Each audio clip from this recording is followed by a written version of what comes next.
మరొకసారి అందరికీ వికసిత పుష్పాలు కార్యక్రమానికి స్వాగతం, సుస్వాగతం. ఈ రోజు మనకి ఇప్పటికి 40 ఎపిసోడ్లు చేసుకున్నాం. సీజన్ 2లో ఈ రోజు 40వ రోజు. మన వికసిత పుష్పాలు కార్యక్రమానికి అతిథిగా వచ్చేశారు మన పిరమిడ్ మాస్టర్ ప్రకాష్ రావు గారు, కొండగుంపం గ్రామము, విజయనగరం జిల్లా నుంచి. వారు తీవ్రమైన అనారోగ్య సమస్యలు, ఆర్థిక అసమానతలతో ధ్యానంలోకి వచ్చినప్పటికీ పూర్తిగా సంపూర్ణ ఆరోగ్యాన్ని పొంది నక్సలైట్ల భావజాలాలు, ఆర్థిక అసమానతలు తొలగిపోవాలంటే ఏం చేయాలి అన్న ఇదితో నక్సలైట్ల మార్గంలో ప్రవేశించినప్పటికీ అక్కడ తర్వాత అనారోగ్య సమస్యలతో ధ్యానంలోకి వచ్చి సత్యం అవగతమైన తర్వాత ఆ సత్యాన్ని తెలుసుకున్న తర్వాత అందరికీ ఈ ధ్యానం అందివ్వాలి అని అంత అంత తిరుగుతూ ధ్యాన ప్రచారం చేస్తూ ఒక పిరమిడ్ మాస్టర్ అంటే ఎలా ఉండాలి అన్న దానికి నిదర్శనంగా ఈ రోజు మన ముందుకు వచ్చారు. ప్రకాష్ రావు గారి గురించి, వారి అనుభవాలు, వారి మాటల్లో వారి పరిచయం అన్ని వివరంగా తెలుసుకుందాం. విస్తారంగా వారి జ్ఞానాన్ని ఈ రోజు తీసుకుందాం. Welcome sir. నమస్తే అండి ప్రకాష్ గారు. నమస్తే. నమస్తే మేడం. నమస్తే. Please continue sir. Okay madam. Thank you madam. Thank you. Yes sir. ముందుగా మనందరి మనందరికీ ఆదర్శమైనటువంటి గురు దంపతులు బ్రహ్మర్షి సుభాష్ పత్రిజీ, స్వర్ణమాల పత్రిజీకి అనంత కోటి నమస్కారాలు తెలియజేసుకుంటూ, అలాగే ఈరోజు ఈ లైవ్ కార్యక్రమంలో ఎంతోమంది సీనియర్ మాస్టర్స్ అందరూ ఉన్నారు. వారందరికీ కూడా ఆత్మపూర్వక ప్రణామాలు తెలియజేసుకుంటున్నాను. అలాగే అసలు ఈ కార్యక్రమానికి కూడా చాలా అద్భుతంగా నామకరణం చేశారండి, వికసిత పుష్పాలు. వికసించినటువంటి పుష్పాలు ఎలాగైతే ఈ ప్రపంచానికి తమ అందాన్ని, ఆహ్లాదాన్ని, తమ సౌరవాన్ని ఎలాగైతే అందిస్తాయో, ఆ సువాసనలు ఎలాగైతే వెదజల్లుతాయో, అలాగే పిరమిడ్ మాస్టర్లు అనే వాళ్ళు ఉన్నటువంటి తమ జీవితాలను ఈ ధ్యాన మార్గంలోకి, ఆధ్యాత్మిక మార్గంలోకి వచ్చిన తర్వాత, ఆ జ్ఞానాన్ని తెలుసుకున్న తర్వాత, ఆత్మజ్ఞానాన్ని తెలుసుకున్న తర్వాత ఈ ప్రపంచానికి అంతటికీ కూడా జ్ఞానాన్ని అందిస్తున్నారు. కాబట్టి ఆ వికసిత పుష్పాలు, వికసించినటువంటి పుష్పాలు ఎలాగైతే తమ ఆహ్లాదాన్ని, ఆనందాన్ని ఈ ప్రపంచానికి అందిస్తున్నాయో, ఈ పిరమిడ్ మాస్టర్లు తమ అనుభవాల ద్వారా ఈ ప్రపంచానికి ఆ జ్ఞానాన్ని అందిస్తున్నారు. కాబట్టి వికసిత పుష్పాలు అన్నటువంటి నామకరణం చాలా అద్భుతంగా చేశారు. మరి వారికి కూడా ఒక్కసారి హృదయపూర్వక నమస్కారాలు తెలియజేసుకుంటూ, అలాగే ఈ కార్యక్రమాన్ని చాలా చక్కగా నిర్వహిస్తున్నటువంటి అడితా శ్రీనివాస్ మాస్టర్ గారికి కూడా, మేడం గారికి కూడా ఆత్మపూర్వక ప్రణామాలు తెలియజేసుకుంటున్నాను. మరి మేడం గారు చెప్పినట్టు నా పేరు అయితే ప్రకాష్ రావు అండి. మాది విజయనగరం జిల్లా నెల్లిమర్ల మండలం కొండగుంపం గ్రామం, ఒక చిన్న గ్రామంలో జన్మ తీసుకోవడం జరిగింది. పుట్టికే చాలా పేద కుటుంబంలో జన్మించడం వల్ల చిన్నప్పటి నుంచి కూడా చాలా ఆర్థిక ఇబ్బందులు ఇవన్నీ ఎదుర్కోవడం జరిగింది. మరి 4 ఏళ్ల వయసులో నాన్న చనిపోవడం, ఒక అమ్మ, అక్క, అన్నయ్య, నాతో పాటు నలుగురు ఇంట్లో. మరి మేమందరం, మీ ముగ్గురం చిన్నవాళ్ళం కావడంతో కుటుంబ పోషణ బాధ్యత అంతా అమ్మ మీద పడడంతో ఆ చిన్న పల్లెటూరులో ఒక చిన్న టిఫిన్ కొట్టు నడుపుకుంటూ రన్ చేస్తూ మమ్మల్ని పోషించుకుంటూ రావడం జరిగింది. అలా వస్తున్నటువంటి క్రమంలో 14 ఏళ్ల వయసులో 9th క్లాస్తో చదువును ఆఫ్ చేసి ఈ పక్కనే ఉన్నటువంటి నెల్లిమర్ల జూట్ మిల్లులో రోజుకి 8 గంటలు పనిచేస్తే 8 రూపాయలు ఇచ్చేవారు.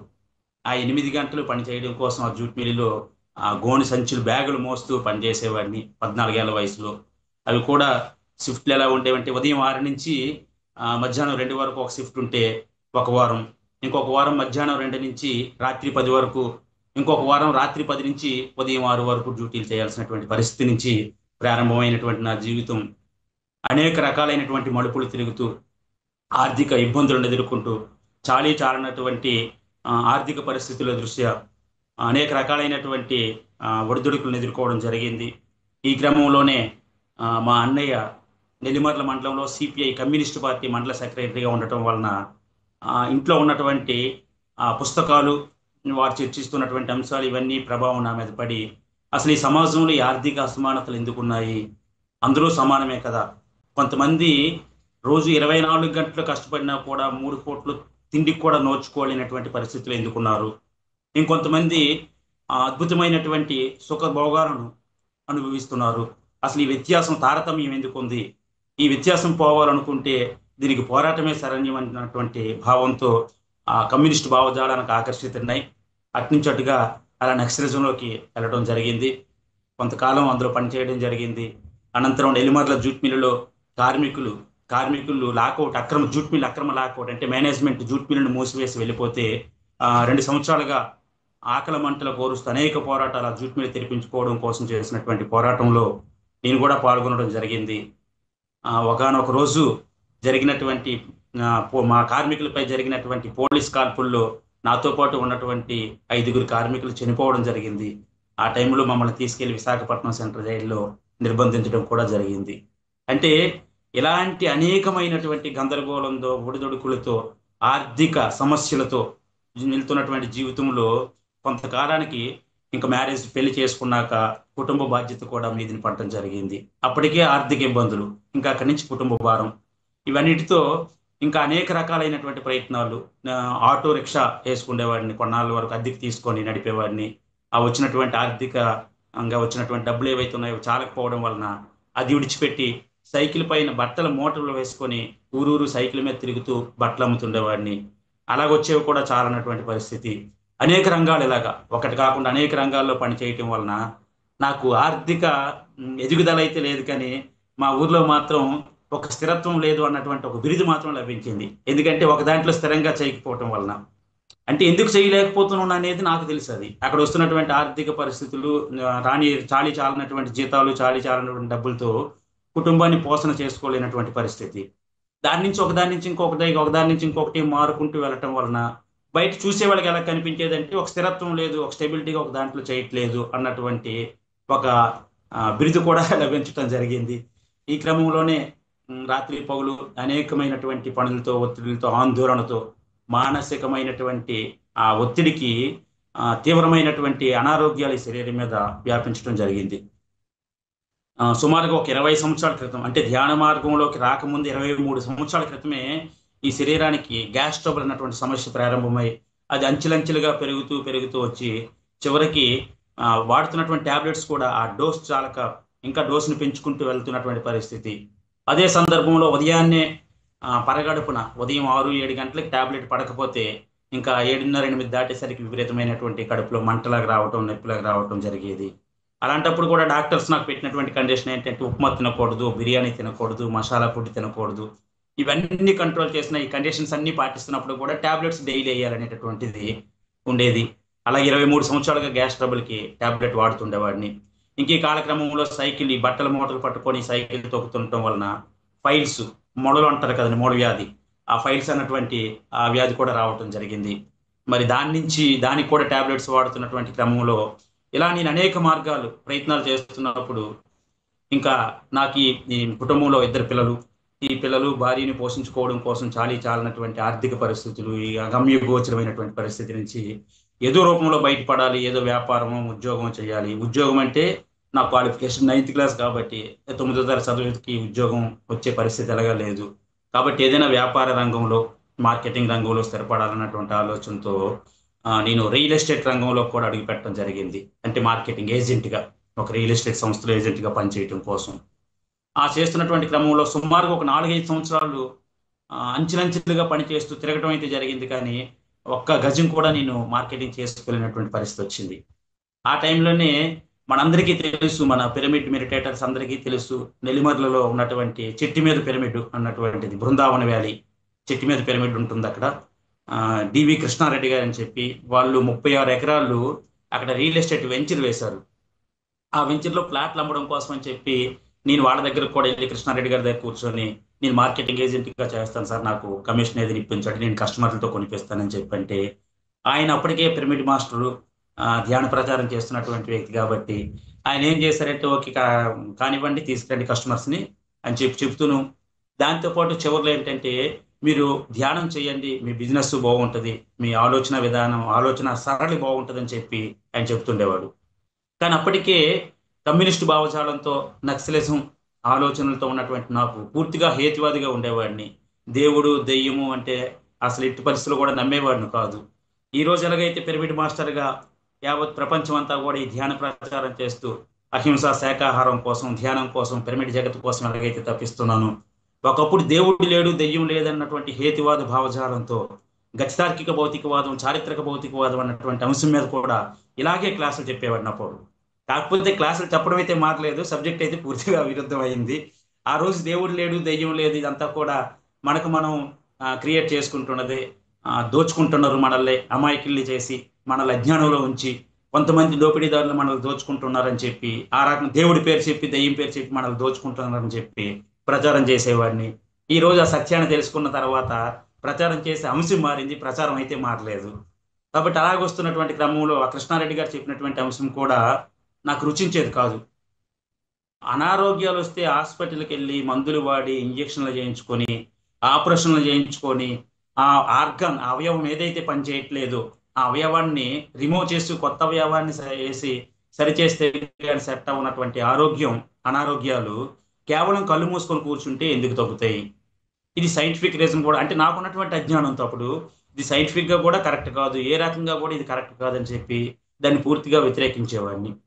అయినప్పటికి కూడా నేను మరి ఆయన దగ్గర మార్కెటింగ్ చేయాలి కాబట్టి ఏ రోజు కూడా ఆయన దగ్గర వ్యతిరేకిస్తున్నట్టు కాకుండా, సరే సార్ చూద్దాం సార్ చేద్దాం సార్ అని చెప్పి వాయిదేసుకుంటూ వచ్చేవాడిని. ఇలాగా 2014-15 నుంచి ఆయన నాకు ప్రారంభించి చెప్తూనే ఉన్నాడు. నేను 2016-17 వరకు కూడా ఎట్టి పరిస్థితిలో కూడా ఆయన చెప్పేది వినడం, మార్కెటింగ్ వరకు వినడం, మిగతాది ఏదో చెప్తే కాదని అలాగేలే అని చెప్పి బయటకు వచ్చేసేవాడిని. కానీ నాకు 2016 ఎండింగ్ టైంలో వచ్చేసరికి ఒకరోజు ఆఫీస్లో ఉంటుండగానే అన్కాన్షియస్ అయిపోయి మధ్యాహ్నం 2 గంటలకు శరీరం అంతా చెమటలు పట్టి అన్కాన్షియస్ అయిపోయి అక్కడ పడిపోయి ఉంటే మా కొలీగ్స్ తీసుకెళ్లి హాస్పిటల్లో జాయిన్ చేసి నిమ్స్లో టెస్ట్లు చేయిస్తే ఈ హార్ట్కి రక్తం సరఫరా చేసినటువంటి నరం ఏదైతే ఉందో ఆ నరం దగ్గరకు మూసుకుపోయింది. హార్ట్కి కావాల్సినంత రక్తాన్ని అది సరఫరా చేయలేకపోతుంది, పంపింగ్ చేయలేకపోతుంది ఆ నరం మూసుకుపోయి ఉండటం వలన. కాబట్టి దీనికి అనారోగ్యం తీవ్రంగా ఉంది, ఏ క్షణమైనా హార్ట్ ఆగిపోవచ్చు అని చెప్పడం జరిగింది. దాంతోపాటు ఉదయాన్నే పరిగెత్తాలని, వ్యాయామాలు చేయాలని, అప్పటికి ఎన్వి బలంగా తినేవాడిని. ఎందుకంటే నేను నక్సలైట్ ఆ దీంట్లో ఉండేవాడిని కాబట్టి ఒక్క పూట కూడా ఎన్వి లేకపోతే ముద్ద దిగేది కాదు. ఆ స్థితిలో ఉన్నటువంటి నాకు ఎన్విని కూడా ఆఫ్ చేయాలని చెప్పి వాడు చెప్పడం జరిగింది. అప్పుడు ఒక ప్రాణ భయం అనేది ఏర్పడింది. అంతవరకు కూడా నాకేం కాదు, ఇవేవి జబ్బులు వస్తున్నాయి పోతాయి, అవి మందులు వాడితే పోతాయి అన్నటువంటి ధీమాతో ఉన్నటువంటి నాకు బ్రతుకు మీద భయం పుట్టిందండి. ఇంకక్కడి నుంచి నేను బ్రతకాలి, ఎలాగైనా బ్రతకాలి, కుటుంబాన్ని పోషించుకోవాలి అని చెప్పి ఆలోచనతో ఇంకా అక్కడి నుంచి అనేక రకాలైనటువంటి మందులు, డాక్టర్లు చెప్తున్నటువంటి మందులు వాడడం, ఆరోగ్యం కోసం ఎవరేం చెప్పినా కూడా పాజిటివ్గా ఎవరేం చెప్పినా కూడా దాన్ని తీసుకోవడం ప్రయత్నం చేస్తున్నటువంటి క్రమంలోనే కృష్ణారెడ్డి గారు చెప్పినటువంటి ధ్యానం అన్నటువంటి పదం కూడా నాకు గుర్తుకు రావడం జరిగింది. దాంతో ఒకరోజు ఆయన దగ్గర నేనే వెళ్ళి, అంతవరకు 2 సంవత్సరాలుగా ఆయన ధ్యానం కోసం చెప్తే నేను పట్టించుకోలేనటువంటి నేను ఒకరోజు ఆయన ముందుకెళ్ళి, సార్ మీరు రోజు ధ్యానం కోసం చెప్తున్నారు కదా, దానివల్ల ఆరోగ్యం సెట్ అవుద్ది అంటున్నారు కదా, అది ఎలా చేయాలి అని అడిగాను. అడిగితే అయినప్పుడు 10 మినిట్స్ అక్కడ మెడిటేషన్ మ్యూజిక్ పెట్టి అదే టేబుల్ మీద అక్కడే ఎదురుగా కూర్చొని నాతో సాధన ఎలా చేయాలనేది ప్రాక్టికల్గా చేయించడం జరిగింది. అది జరిగిన తర్వాత కూడా నాకు ఇంకా పూర్తిగా ధ్యానం మీద విశ్వాసం లేదు కాబట్టి, కాకపోతే భయం, ప్రాణ భయం ఉంది, ఎలాగైనా నేను బ్రతకాలన్నటువంటి భయంతో ఇంకా అక్కడి నుంచి సాధన అనేది ప్రారంభించాను. ఎలాగంటే ఉదయం 5ంటికి లేవడం, 5 నుంచి ఎట్టి పరిస్థితుల్లో నాకు ధ్యానం కుదిరినా కుదరకపోయినా 1 అవర్ ఉదయం మెడిటేషన్ చేయాలి ఎట్టి పరిస్థితుల్లో అని చెప్పి 1 గంట కళ్ళు మూసుకొని కూర్చుండేవాడిని. ఆలోచనలు శ్వాసను గమనిస్తుండేవాడిని, మధ్యలో ఆలోచనలు వస్తుండేవి, ఆలోచనలు వెంట కొట్టుకుపోయేవాడిని. కొద్దిసేపటికి ఎప్పటికో మళ్ళీ నేను ధ్యానం చేస్తున్నాను, ఆలోచించకూడదు కదా అని చెప్పి ఎరికలోకి వచ్చి మళ్ళీ శ్వాసను గమనించడం మొదలు పెట్టేవాడిని.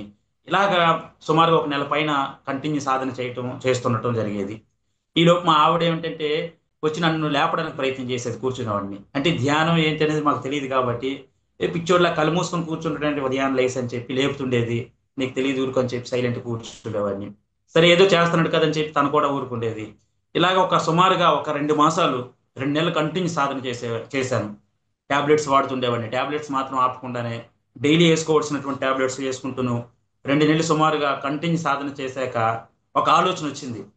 అంటే 41 రోజు తీవ్రంగా సాధన చేయగలిగితే, కరెక్ట్గా సాధన చేయగలిగితే నాడీ మండల శుద్ధి జరిగి మన శరీరంలో ఉన్నటువంటి అనారోగ్య బ్లాక్స్ అన్ని తొలగిపోయి అనారోగ్యాలన్నీ కూడా ఆరోగ్యంగా మారుతాయి అని చెప్పి కృష్ణారెడ్డి గారు ఏదైతే చెప్పారో, ఇప్పటికి నేను 2 నెలలుగా సాధన చేస్తున్నాను కదా, నా శరీరంలో ఏమైనా మార్పు జరిగిందా టెస్ట్ చేసుకుందామని చెప్పి ఒకరోజు ట్యాబ్లెట్స్ ఆపితే తెలుస్తుంది కదని చెప్పి ఆపటం మొదలుపెట్టాను. ఇది 2017. స్టిల్ ఈ రోజు వరకు కూడా ఎటువంటి ట్యాబ్లెట్స్ అవసరం లేకుండా ఇంకా ఆరోగ్యంగా ధ్యాన సాధనతోనే జీవించడం జరుగుతుంది.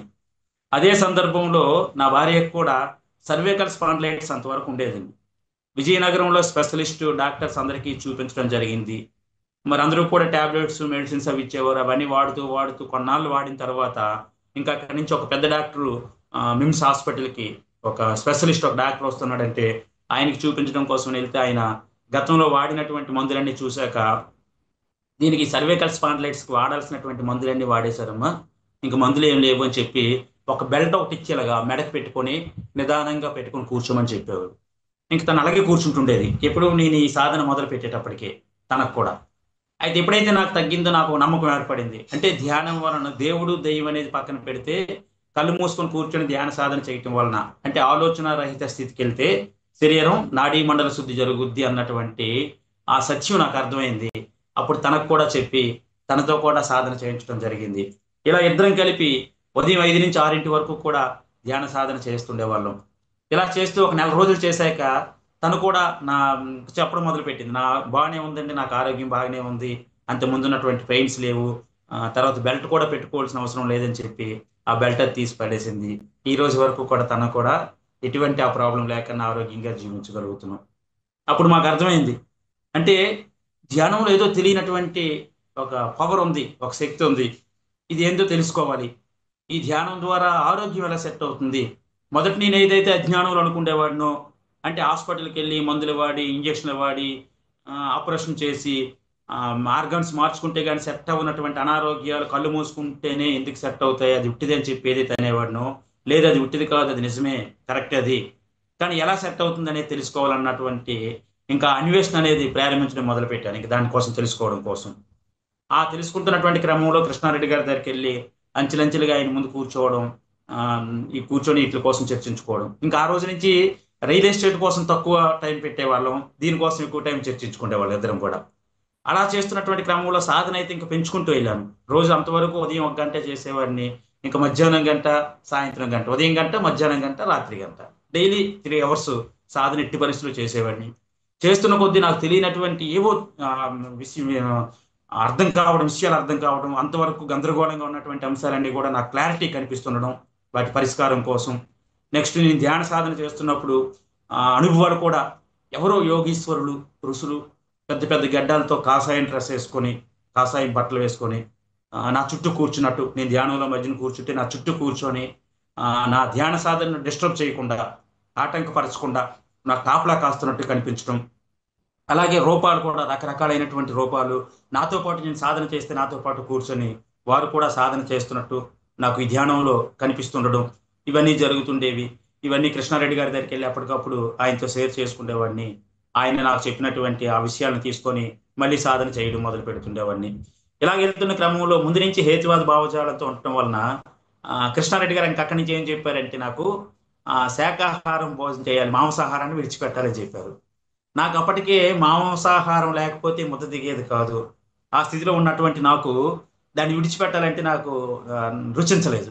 వెంటనే కృష్ణారెడ్డి గారికి ఏం చెప్పానంటే, సార్ ఒకటి, ఇంక ఈ జన్మలో నేను జీవించున్నంత వరకు కూడా మాంసాహారాన్ని విడిచిపెట్టను. అలాగే ఈ బాబాలు, ఈ స్వామీజీలు అంటే నాకు మొదటి నుంచి కూడా నమ్మకం లేదు. వాళ్ళందరూ ప్రజలను మోసం చేసేవాళ్ళు, ఏదో ప్రజలు మోసం చేసి వాళ్ళ పబ్బాన్ని వాళ్ళు గడుపుకొని ప్రజల్లో అందరికన్నా నేను గొప్పవాడిని అని ప్రచారం చేసుకున్నవాళ్ళు. కాబట్టి పత్రిజీని గురువుగా అంగీకరించను, మాంసాహారాన్ని విడిచిపెట్టను. ఇలాగైతే మీరు ఈ కండిషన్ ఓకే అంటే నేను ధ్యానం చేస్తాను, లేకపోతే చేయనని చెప్పి ఆయన దగ్గర కండిషన్ పెట్టడం కూడా జరిగింది. ఆయన ఏమన్నారంటే, సరే మీరు పత్రిజీని గురువుగా అంగీకరించొద్దు, మీరు మాంసాహారాన్ని విడిచిపెట్టొద్దు, మీకు ఎప్పుడు అవి కనిపిస్తే, ఎప్పుడు అనిపిస్తే అప్పుడు చేద్దురు, ఎప్పుడు మాంసాహారాన్ని విడిచిపెట్టాలనిపిస్తే, మీ లోపల నుంచి మీకు అనిపిస్తే అప్పుడు మానేద్దరు.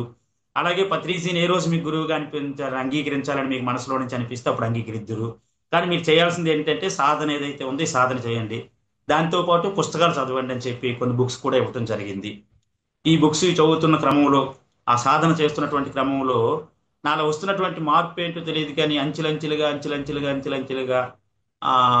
పత్రిజీ అంటే ఒక తెలియనటువంటి ఒక ప్రేమతత్వం, ఏదో తెలియనట్టు అంతవరకు వ్యతిరేకించినటువంటి పత్రిజీని ఇంకా ఆయన కోసం తెలుసుకోవాలి, ఆయన ఎంత మంచి వ్యక్తి, ఆ ప్రపంచానికి ఇంత మంచి నేర్పడం కోసం ప్రయత్నం చేస్తున్నారా అంటే ఇంకా ఆయన కోసం అన్వేషించాలి, తెలుసుకోవాలని చెప్పి ఆ ప్రయత్నం చేస్తున్న క్రమంలో నాకు తెలియకుండానే పత్రిజీకి సరెండర్ అయిపోయాను. ఇంకా వాస్తవంగా నేను చెప్పాల్సి వస్తే, మా ఇంట్లో ఫైబర్ నెట్, పిఎంసి లైవ్ వస్తుంటుంది, యూట్యూబ్ ఛానల్ కూడా వస్తుంటుంది. కాబట్టి ఇంకే రోజైతే నేను ఇది తెలుసుకోవడం కోసం అన్వేషణ ప్రారంభించానో, ఇంట్లో కంటిన్యూ నేను ఉన్నంతసేపు కూడా పిఎంసి ఛానలే రన్ అవుతుంటది. కానీ ఎందుకో తెలియదు, నాకు ఇప్పటికి కూడా అర్థం కాదు. ఆ రోజు పత్రిజీ గారు, ఆ రోజు నుంచి కూడా పత్రిజీ గారు స్పీచెస్ వింటున్నా, ఆయన్ని అలాగే ఆయన స్పీచెస్ వింటూ వింటూ నాకు తెలియకుండానే ఒక్కొక్కసారి కళ్ళల్లో నీళ్ళు వస్తుంటాయి. అది ఆనంద బాష్పాలో లేకపోతే ఎందుకు విషయం అయితే అర్థం కాదు, కానీ వింటూ వింటూ ఒక్కసారి కూడా ఒక్కసారి కళ్ళలో నీళ్ళు వచ్చి ఒక భావోద్వేగానికి గురవుతుంటాను. బహుశా గత జన్మల్లో ఆయనతో ఉన్నటువంటి ఆ ప్రయాణం వలన వచ్చినటువంటిది ఏమో మరి నాకైతే అర్థం కాదు. కానీ అలా వస్తున్నటువంటి క్రమంలో పత్రిజీకి సరెండర్ అవ్వటం జరిగింది. ఇంకా అక్కడి నుంచి మాంసాహారాన్ని కూడా విడిచిపెట్టి శాకాహారిగా నెమ్మదిగా నాకు తెలియకుండానే మాంసాహారాన్ని విడిచిపెట్టడం జరిగింది, శాకాహారిగా మారటం జరిగింది. ఇది జరిగిన తర్వాత మొట్టమొదటి పత్రిజీతో నాకు కలిసే భాగ్యం ఎప్పుడంటే 2019లో జరిగింది. 2017లో నేను ధ్యాన మార్గంలోకి వస్తే ఈ 2 సంవత్సరాలు కూడా నేను ధ్యాన ప్రచారం చేయలేదు. కేవలం నా సాధన మాత్రం నేను చేసుకునేవాడిని. నా సాధన ద్వారా అద్భుతమైనటువంటి ఫలితాలు అయితే అంచెలంచెలుగా పొందుతూ ఆ, ఉన్న స్థితి నుంచి ఉన్నత స్థితికి క్రమేపీ మారుకుంటూ వస్తున్నటువంటి క్రమంలో 2019 అక్టోబర్ 29న పత్రిజీ విజయనగరంలో ఆనంద గజపతి ఆడిటోరియంలో ధ్యాన విజయోత్సవాలు కార్యక్రమానికి వస్తున్నారు.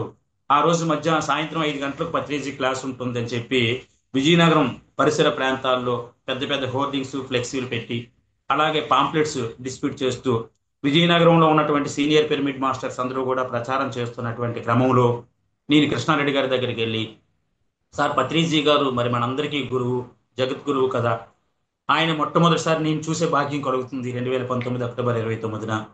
కాబట్టి మీరు ఒక సీనియర్ మాస్టర్గా పత్రిజీ ఉన్నటువంటి ఆ లొకేషన్లో, ఆ ప్రాంతంలో ఆయన ఉన్నటువంటి ఆ డయాస్ మీద కానీ లేకపోతే ఆ దగ్గరలో మీరు వెళ్ళి ఏదో సందర్భంలో మాట్లాడే సందర్భం వస్తుంది కదా, మీరు ఆయన దగ్గరే ఉంటారు.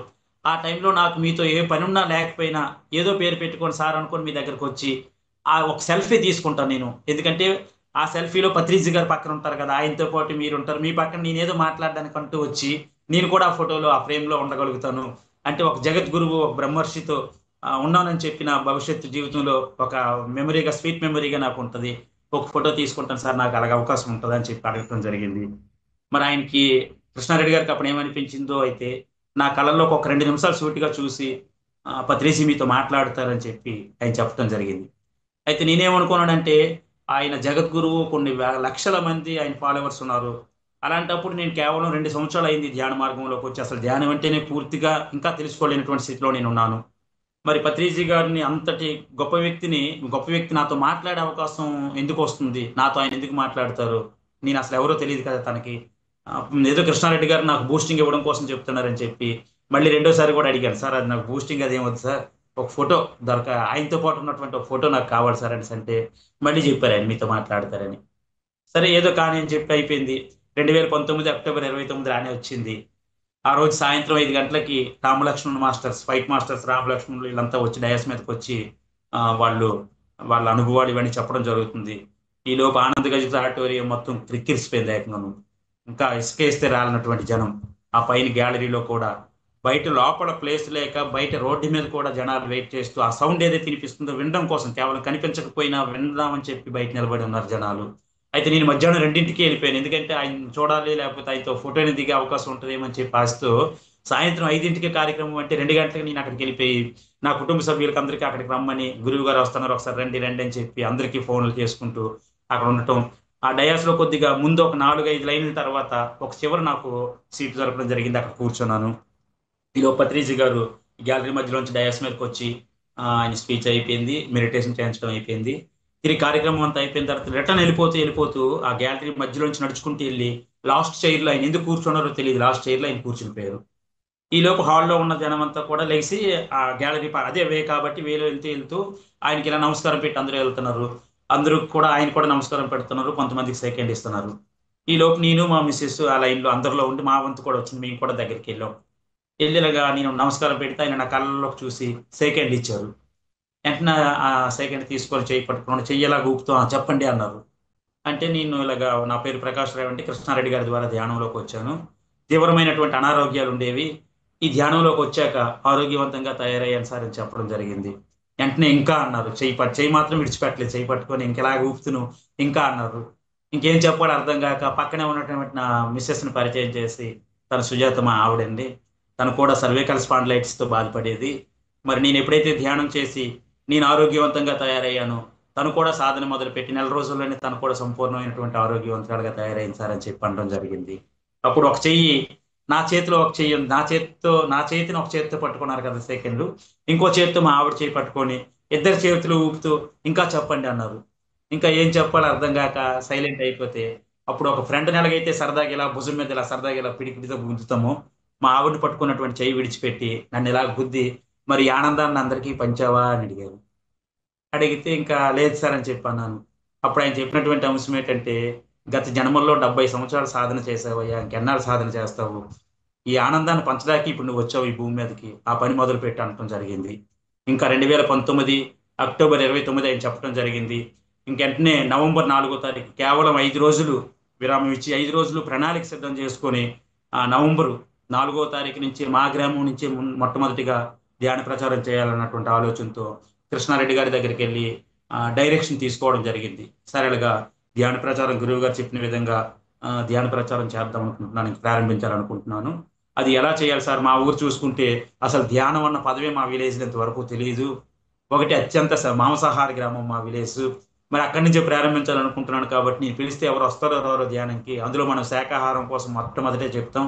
మరి ఎవరు వస్తారో రారంటే ఆయన చెప్పిన అంశం ఏంటంటే, మీ ఇంట్లో ఒక శుభకార్యం జరిగితే మీరు ఎలాగైతే బొట్టు పెట్టి ఇంటింటికి వెళ్ళి పిలుస్తారో, అలాగే నీ భార్య మీ ఇద్దరు కూడా మీ చుట్టాలకి, మీ బంధువులకి, మీ ఇరుగు పొరుగు అందరికి కూడా బొట్టు పెట్టి పలానా ఈ రోజు ఇన్ని గంటలకు ధ్యానం నేర్పించడం జరుగుతుంది, ప్రారంభిస్తున్నాం, రండి, ఆరోగ్య సమస్యలే ఉంటే బాగుపడతాయి అని చెప్పి అందరికీ చెప్పండి. ఎంతమంది వస్తే అంతమందితో మీరు 41 రోజు అనుకున్నారు కాబట్టి 41 రోజు అనుకున్న టైం ప్రకారంగా మీ ఇద్దరు భార్య భర్తలు ఎంతమంది వస్తే అంతమందితో కలిపి సాధన చేయండి. ఎవరు రాకపోతే ఆ 41 రోజు మీ ఇద్దరే సాధన చేయండి. 41 రోజు ఏదైతే అనుకున్నారో 41 రోజు విరామం లేకుండా అక్కడ సాధన చేయండి. ఎవరు వస్తే వాళ్ళతోనే, ఎవరు రాకపోతే మీ ఇద్దరే. కానీ మీరు చెప్పడం మాత్రం అందరికీ బొట్టు పెట్టి చెప్పండి అని చెప్పడం జరిగింది. మరి అదేవిధంగా నవంబర్ 4వ తారీఖున 2019 నవంబర్ 4వ తారీఖున ఇంటింటికి బొట్టు పెట్టి సాయంత్రం ధ్యాన ప్రచారంలో ప్రారంభిస్తున్నాం రమ్మని చెప్పి పిలిస్తే కేవలం 11 మంది మా గ్రామం నుంచి, వాళ్ళు కూడా ఇంటి దగ్గర పని అది లేకుండా ఉన్న ముసలోళ్ళు, వృద్ధులు, కాళ్ళు నొప్పులు కీళ్ళ నొప్పులతో ఉన్నోళ్ళు ఏది తగ్గుతాయి అంటున్నారు కదా అని చెప్పి రావడం, కూర్చోవడం జరిగింది. ఒక 20 నిమిషాలు ధ్యానం పెట్టించడం కృష్ణారెడ్డి గారితోనే ప్రారంభించడం జరిగింది. ఒక 20 నిమిషాలు ధ్యానం పెట్టిన తర్వాత వాళ్ళు ఏంటంటే, ఆరోగ్యం బాగుపడుతుంది కాబట్టి రోజు రమ్మంటే వస్తాం, కానీ ఎంతసేపు అంటే కూర్చోలేకపోతాను, నడువు నొప్పి వస్తుంది అన్నారు 20 నిమిషాలు. సరే అమ్మా, మీరు ఎంతసేపు పెట్టమంటే అంతసేపు పెడతాం, ఎలా కావాలంటే అలా చేద్దాం, కానీ రావడం మాత్రం మానొద్దని చెప్పి ప్రారంభించినటువంటి ఆ విలేజ్లో 2019 నవంబర్ 4వ తారీఖున ప్రారంభిస్తే ఇవాళకి అదే గ్రామంలో 200 మంది ధ్యాన సాధకులు తయారయ్యారు. అద్భుతంగా ఇవి అన్ని గ్రామాల ధ్యాన ప్రచారం, ఏ గ్రామంలో ఉన్నా కూడా నాతో పాటు నేను ధ్యాన ప్రచారానికి మా చుట్టుపక్కల గ్రామాలు ఎక్కడికి వెళ్ళినా కనీసం 4-5 ఆటోలతో మా గ్రామం నుంచి నా వెనకాల వాళ్ళు కూడా బయలుదేరి ఆ ధ్యాన ప్రచారంలో పాల్గొనడం జరుగుతుంది. అంతేకాకుండా మన ప్రకృతి వ్యాలీ గుమ్మకోటలో జరుగుతున్నటువంటి ప్రతి సంవత్సరం అక్కడ జరుపుకుంటున్నటువంటి మన మహాకరుణ ధ్యాన మహాచక్రంలో అద్భుతంగా 2 బస్సుల నుంచి ప్రతి సంవత్సరం కూడా మా గ్రామం నుంచి 2 బస్సులతో ఆ కార్యక్రమంలో పాల్గొనడానికి వెళ్ళడం జరుగుతుంది.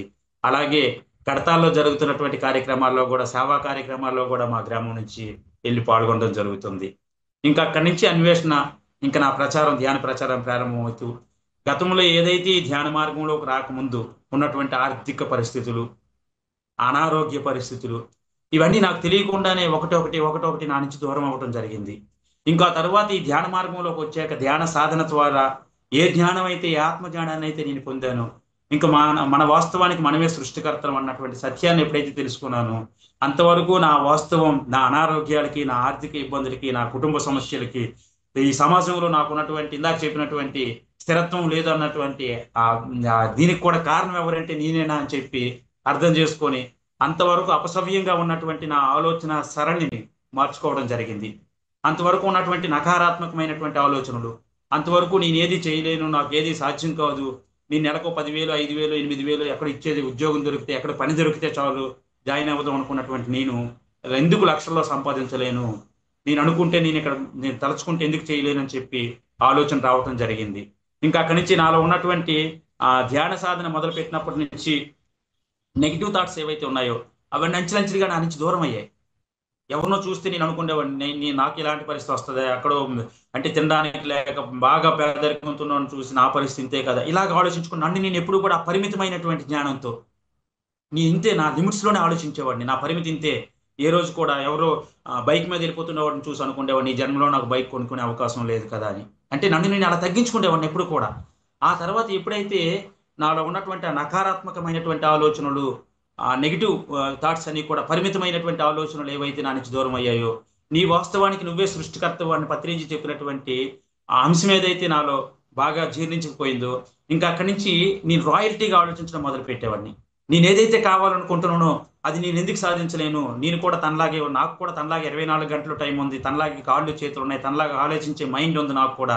కాబట్టి ఆయన సాధించినప్పుడు నేను ఎందుకు సాధించలేను, ఎస్ నేను సాధించడానికి ప్రయత్నం చేస్తానని చెప్పి అదే సందర్భంలో నేను చదువుతున్నటువంటి బుక్స్ లో రోండా భైరన్ రాసినటువంటి ఆ రహస్యం, ద సీక్రెట్ అన్నటువంటి బుక్ లో కూడా మన ఆలోచన, మన విజువలైజేషన్, దృశ్యీకరణ అనేది ఎంత స్పష్టంగా ఉండాలనేది కూడా అది నేను తీసుకొని దాన్ని కూడా నా జీవితంలో అన్వయించుకోవడం జరిగింది. ఈ రోజు అక్షరాల నేను ప్రపంచంలో ఛాలెంజ్ చేసి చెప్పగలుగుతున్నాను, కేవలం 2017 తర్వాత ఈ ధ్యాన మార్గంలోకి వచ్చాక నా ఆలోచన సరళిని, నా ఆలోచన స్రవంతిని, అంతకు ముందు ఉన్నటువంటి పరిమితమైనటువంటి ఆలోచనలు అపరిమితమైనటువంటి ఆలోచనల వైపు ఎప్పుడైతే మారానో, ఈ రోజు నేను విజువలైజేషన్ చేసుకునే విధంగా ప్రతిది కూడా పిన్ టు పిన్ ప్రతి పాయింట్ కూడా నేను ఈ భౌతిక ప్రపంచంలో, ఈ ప్రాపంచిక జీవితంలో ఈ రోజు కూడా అనిపిస్తుందని చెప్పగలుగుతున్నాను. ఒక బైక్ కొనుక్కోగలనా అని చెప్పి ఆలోచించే నేను ఇవాళ కారు కొనుక్కోగలిగాను. తినడానికి లేక ఈ ఊర్లో ఒక స్థిరత్వం లేని వ్యక్తి అని చెప్పి ఈ ఊర్లో అనిపించుకున్నటువంటి నేను ఇదే గ్రామంలో ఒక ఎమ్మెల్యే లేకపోతే ఒక ఎంపీ కూతురికి పెళ్లి చేస్తే ఎంత గ్రాండ్ గా చేస్తారో అంత గ్రాండ్ గా నా కూతురి పెళ్లి చేయగలిగాను. ఇవాళ మన విజయనగరం, విశాఖపట్నం, శ్రీకాకుళం, ఉత్తరాంధ్ర 3 జిల్లాల పిరమిడ్ మాస్టర్లు కూడా ఆ పెళ్లికి వచ్చి చూశారు. అదే పెళ్లికి మా విజయనగరం జిల్లాలో మా ప్రాంతంలో ఉన్నటువంటి మా ఎంపీ గారు, మా ఎమ్మెల్యే గారు, రైల్వే బోర్డు డైరెక్టర్ గారు, ఇంకా ఆర్టీసీ డైరెక్టర్ గారు, వీళ్ళంతా కూడా చైర్మన్ గారు, వీళ్ళంతా కూడా ఆ పెళ్లికి వచ్చి ఆ పెళ్లిలో పాల్గొనడం జరిగింది. వేల మందికి ఏకంగా అక్కడ భోజనాలు అన్ని ఏర్పాటు చేసి అంగరంగ వైభవంగా పెళ్లి చేయగలిగాను. ఆ తర్వాత కారు కొనుక్కోవాలనే ఆలోచన ఉండేది. కారు కూడా కలర్ కూడా విజువలైజేషన్, రాండా భైరన్ చెప్పిన విధంగా ఏ కలర్ కార్ ఉండాలి, కార్ కీ ఎలా ఉండాలి, ఆ కార్ డ్రైవ్ చేస్తున్నప్పుడు కార్ ఫ్రంట్ సీట్ లో, డ్రైవింగ్ సీట్ లో నేను కూర్చుంటే పక్కనే నా మిస్సెస్ ఉండాలి, వెనకాతల బ్యాక్ సీట్ లో ఒక 4-5 మన ధ్యాన సాధకులు ఉండాలి, ఈ కారులో ధ్యాన ప్రచారంకి వెళ్ళాలి అన్నటువంటి ఆ విజువలైజేషన్, దృశ్యీకరణ ఏదైతే చేశాను ఇవాళ అక్షరాల నా కళ్ళ ముందు అది అనిపిస్తున్నాను. రీసెంట్ గా మన డిసెంబర్ లో అంతకుముందు సెకండ్ హ్యాండ్ కారు తీసుకోవడం జరిగింది, నేర్చుకోవడం కోసం, డ్రైవింగ్ నేర్చుకోవడం కోసం.